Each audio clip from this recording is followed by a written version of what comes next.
يا أهلا بكل محبين قصة فيلم. صلوا على النبي في بداية الكلام، وقبل ما نبدأ هفكركم بدعمكم لينا باللايك والشير، واللي لسه ما اشتركش يشترك معانا ويفعل الجرس عشان يتابع ملخصاتنا الجديدة. وطبعا مستني أعرف رأيكم في التعليقات عشان بتفرحنا جدا. ويلا بينا نبدأ فيلم النهاردة.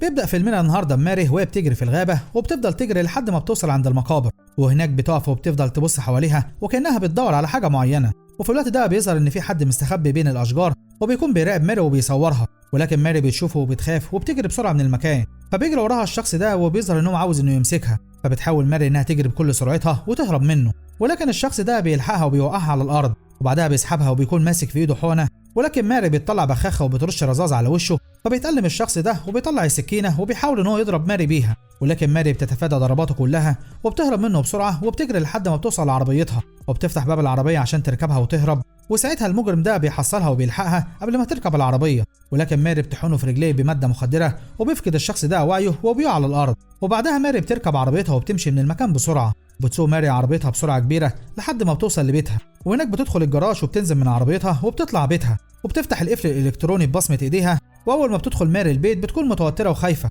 وفي اللحظه دي بتفتكر ماري ذكرى ليها من 3 سنين فاتوا، وبتكون ماري مع جوزها روب وبنتها كيلي. وبيظهر ان كيلي بتعاني من اصابه معينه، والاصابه دي بتخليها ما تقدرش تمشي على رجليها بشكل طبيعي. وبتكون ماري عامله مفاجاه لكيلي، وهم انهم هيعيشوا في البيت ده كله وانه بيشتغل بالذكاء الاصطناعي، وده عشان تخلي الحياه اسهل على كيلي وتقدر تتحرك في البيت براحتها. وبنعرف هنا ان ماري بتشتغل مهندسه، وان هي مهندسه شاطره جدا في شغلها، وبتفرج كيلي على البيت، وبتفرح كيلي بالبيت جدا. وبتفرح اكتر لما ماري بتقول لها ان هي تقدر تتحكم في كل حاجه في البيت، وده من خلال تطبيق بيكون موجود في الساعه الذكيه اللي في ايديها. وفي الوقت الحالي بتفوق ماري من ذكرياتها وبتروح على غرفه بتكون فيها شاشات مراقبه لكل مكان في البيت. وفي الوقت ده بنبدا نفهم ان ماري خطفت الشخص اللي كان بيطاردها، وبيكون الشخص ده في شنطه العربيه، وبيلاقي نفسه محبوس في الجراج.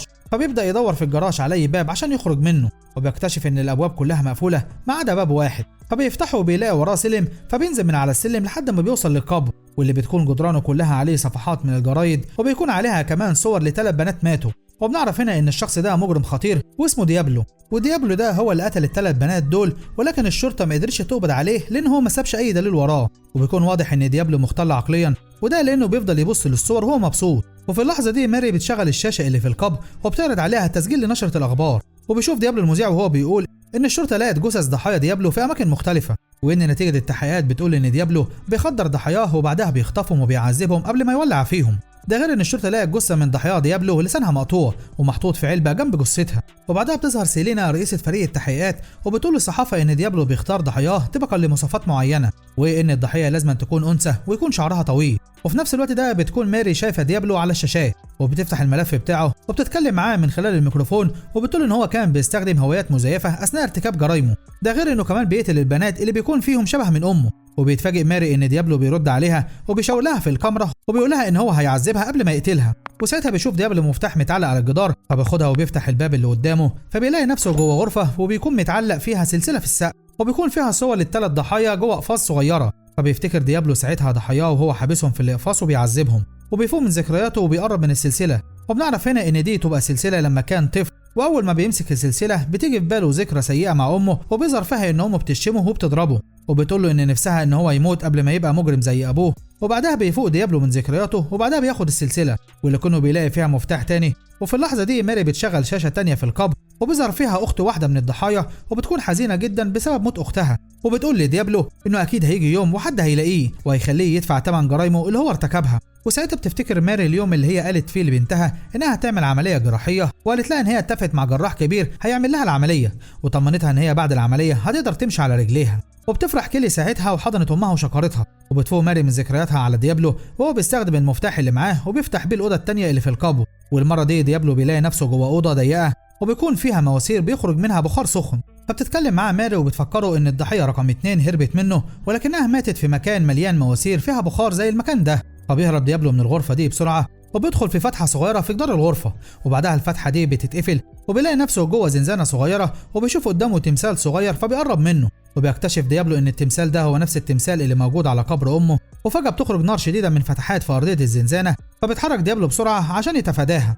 وساعتها بيشوف ديابلو غطا حديد تحت الترابيزه اللي عليها التمثال، فبيفهم ان تحت الغطا ده فتحه يهرب منها، فبيجري بسرعه وبينزل تحت الترابيزه وبيفتح الغطا وبيقع جوه غرفه تانية تحت الزنزانه. وفي الوقت ده جاره ماري واللي اسمها جياو بتتصل بيها وبتقول لها ان في بريد وصل لها، فبترد عليها ماري وبتقول لها انها مشغوله ومش فاضيه، ولكن جياو بتصمم برضه ان ماري تخرج وتتكلم معاها، وبتقول لها انها بقالها فتره طويله بتتصرف تصرفات غريبه ودايما بتحبس نفسها في البيت وما بتخرجش نهائي، وبتقول لها ان هي خايفه وقلقانه عليها، وبتعرفها انها لو ما خرجتش دلوقتي هتتصل بالشرطه، ولكن ماري بتتجاهلها وما بتردش عليها وبتنهي المكالمه. فبتتعصب جياو وبتقرر انها تتصل بالطوارئ وبتقول لهم ان هي شاكه في تصرفات جارتها، لكنها بتتفاجئ ان الموظفه بتقول لها ان هي من الاشخاص المزعجين جدا، وده لانها دايما بتتصل بيهم لاسباب تافهه، عشان كده الموظفه مش بتهتم ببلاغ جياو وبتنهي المكالمه. وبعدها ماري بتكون متوتره بسبب مكالمه جياو وبتروح تقف قدام صوره بنتها، وبنرجع فلاش باك لورا وبيظهر ان كيلي عملت العمليه وبتقدر تمشي على رجليها بشكل طبيعي، وبتكون كيلي خارجه عشان تتمشى لاول مره من غير ما تستخدم العكاز،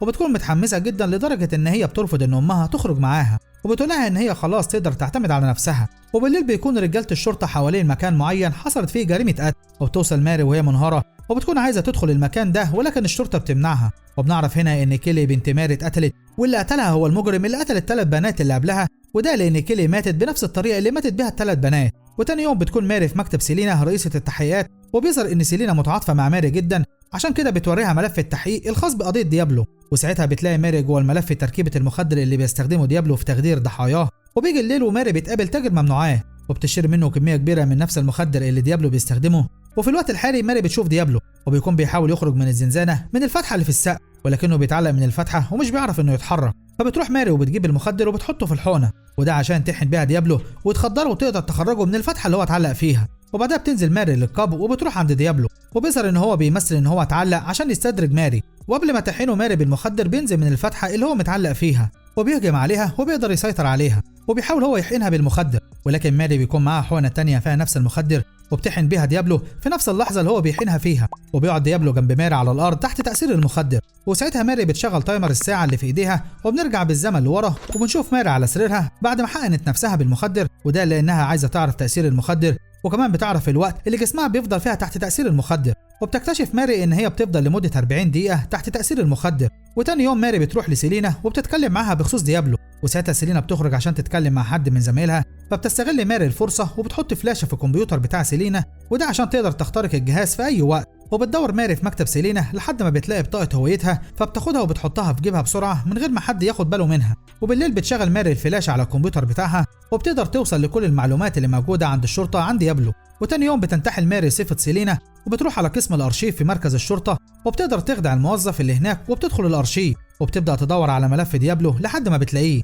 وبتطلع منه الخرائط اللي موجوده جواه، وبتقدر ماري ان هي توصل لمكانه. ولكن لما ماري بتروح المكان ده بتكتشف ان هو مكان قبر ام ديابلو، وقتها ماري بتلاقي السلسله بتاعه ديابلو متعلقه على التمثال اللي موجود على القبر. وفي اليوم اللي بعده بتظهر ماري في التلفزيون وبتفضل تشتم في ديابلو وبتستفزه عشان يطاردها. وفي الوقت الحالي ده تاثير المخدر بيفضل يقل في جسم ماري، فبتتحرك بسرعه وبتمسك الخنجر وبتحاول انها تقتل ديابلو، ولكنها بتتفاجئ ان هو بيقدر يتحرك هو كمان وبيتفادى ضربتها وبياخد منها الخنجر، فماري بتوقع على الارض وبتهرب من الغرفه. وبتفضل ماري تتحرك بصعوبه بسبب تاثير المخدر لحد ما بتقدر انها توصل لباب القبر، وقبل ما بتخرج من القبر بتلاقي ديابلو وراها وبيقدر ان هو يلحقها قبل ما تقفل الباب عليه. وساعتها ديابلو بيزق ماري وبيخرج وراها، وبتشتبك ماري مع ديابلو في خناقه جامده جدا، وبيظهر ان ماري عندها مهارات قتاليه عاليه، وده لانها بتضرب ديابلو ضربات قويه. وفي اللحظه دي بيكون روب مع سيلينا قدام الباب، وبنعرف هنا ان جياو اتصلت بروب وعرفته ان ماري قافله على نفسها وما بتردش عليها، وساعتها بتقرب سيلينا ناحيه الباب وبترن الجرس، واول ما ماري بتسمع الجرس بتاع الباب بتجري على القفل الالكتروني